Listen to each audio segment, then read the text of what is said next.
From a dusty trail he came. Oh my gosh. Shh. Be very quiet. We're hunting rabbits. With a fishing pole? Ha! No, we're not. You're watching the Outdoorsman channel. What is going on, you guys? Connor back here with another video on the Outdoorsman channel. So, today I have with me Major. What's up, y'all? He is starting to become a regular on the channel, so if you like him, keep looking forward because he'll be sticking around for a little while. Alright, so today we are going to talk to you about five different turkey calls for us people living in the Midwest and Indiana, especially. Turkey season is coming up.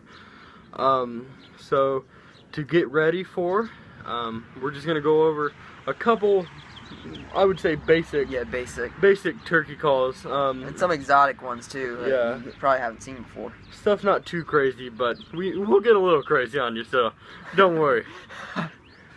Alright, so Major, go ahead, take it over. Alright, well, up first we're going to start with your basic slate call. This is Connor's slate call. It's the Derringer from HS Strut. Pretty good call. I haven't seen too many of these. They're actually starting to become a regular.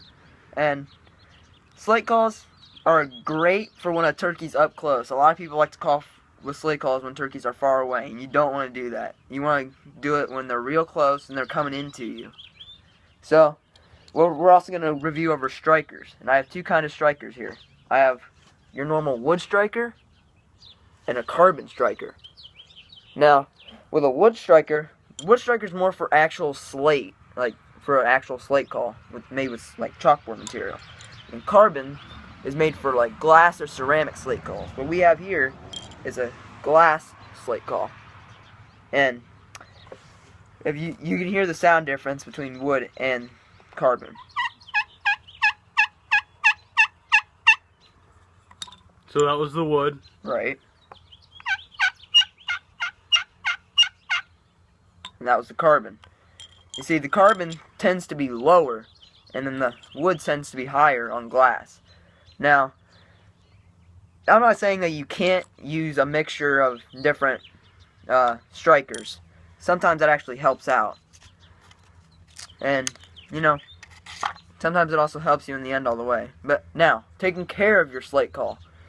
So, what we have for taking care of your slate call, we have two different, what would you call these, grains or roughness of sandpaper. We have kind of thick, or rough I guess would be the right word, and I personally use that for my carbon striker. I wouldn't ever use it on the wood just because it doesn't need maintained like your carbon one does. So what I do is I just take it, put it down on a nice hard surface, and just go back and forth and in little circles. I prefer back and forth because then it really gives me that nice grainy, and it, in my opinion, it produces better sound. Now for this, with your finer sandpaper, you want to go up and down or side to side depending on which way that you're striking. But don't ever change directions when you're sanding. Right, so if you are striking to the side, you want to go up and down. So then you want to make sure that your sands, or the grooves in the glass, synthetic or slate or whatever you have, you want to make sure they go against the way that you are going to strike. It'll ultimately produce better sound and more realistic like for those turkeys to hear. So that's just basic maintenance on your slate calls. And here's another type of slate call that, here's the crazy part. There's no exact name for this, but I call it the straight slate. And basically what it is basically slate that's just formed in a line. And I don't know what it's meant for. I got it from a guy's son named Ben Rogers Lee, if anybody's ever heard of him. And basically just go up and down on it. And I don't know why they made that call. All I know is it's a good call to use. But now we're going to move on to something else. We're going to move on to box calls. On I guess the left, we have, what is that called? The Twin Hen by Ben Rogers Lee. And on the right, we have the Rosewood by Ben Rogers Lee. And what I've noticed about box calls is they usually try to make them in different woods, because I guess apparently different woods make different sounds. And some woods make more realistic, some woods make unrealistic. But a box call you always want to use over long distances on a windy day.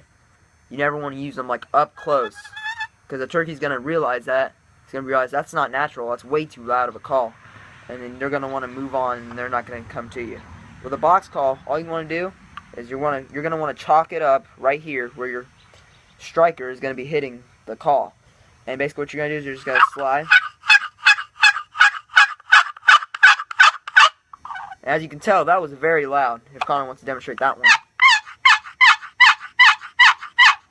That's very loud, and a turkey can hear that from easily 5 miles away. That's how good their hearing is. And it's amazing how many turkeys I can hear that can hear this on a high windy day, 25-30 mile per hour winds. It's just fascinating. And for our next surprise, this is a call I call the push pin. And basically, the way you work it is you take this and you just push it. You can just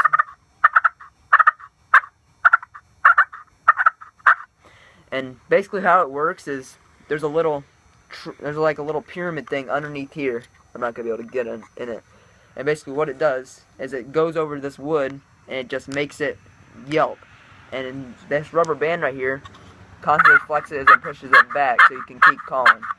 If you didn't have that, you just call and one call again. This is actually a really good call if you cannot make very good movements. So say you're sitting here and the turkey's like less than 25 yards from you, he can see you perfectly. You can just pull this call out, give him a couple purrs, couple yelps, make him gobble a little bit, put on a show. Now, from what I understand, correct me if I'm wrong, is this is a very beginner's call. If you get this call, I'm not saying that you're gonna be a beginner, because you might be getting it just for those fine movements like he was talking about. But I'm sure you would agree that this is probably recommended for the newer turkey hunter who's just getting into the sport of turkey hunting.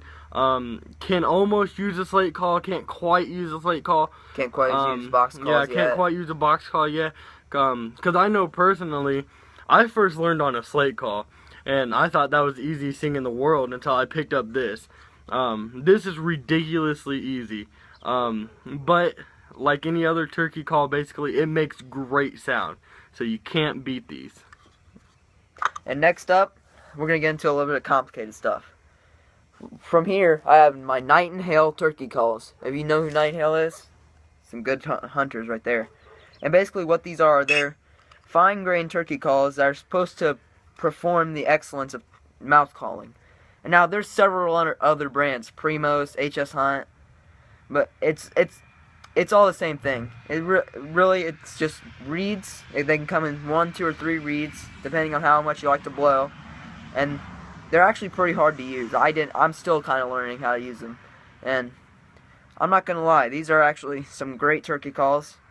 I guess I can give you guys a demonstration.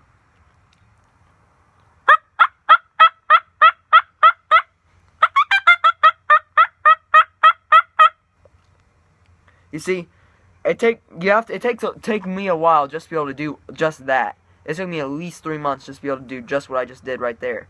And you know, I would not recommend this to the beginner hunter, because the beginner hunter is not going to be able to get this right away. It's actually quite frustrating.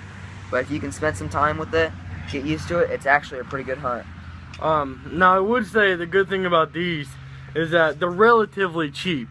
Not a lot of turkey hunters actually know how to use them. So a lot of times they're on sale right after deer season ends and right before turkey season begins is when I personally see them on sale. Right. So because of that, they are one of your more cheaper calls, being probably the slate call next down the line and cheapest. All because different hunters have different opinions on every call that you use.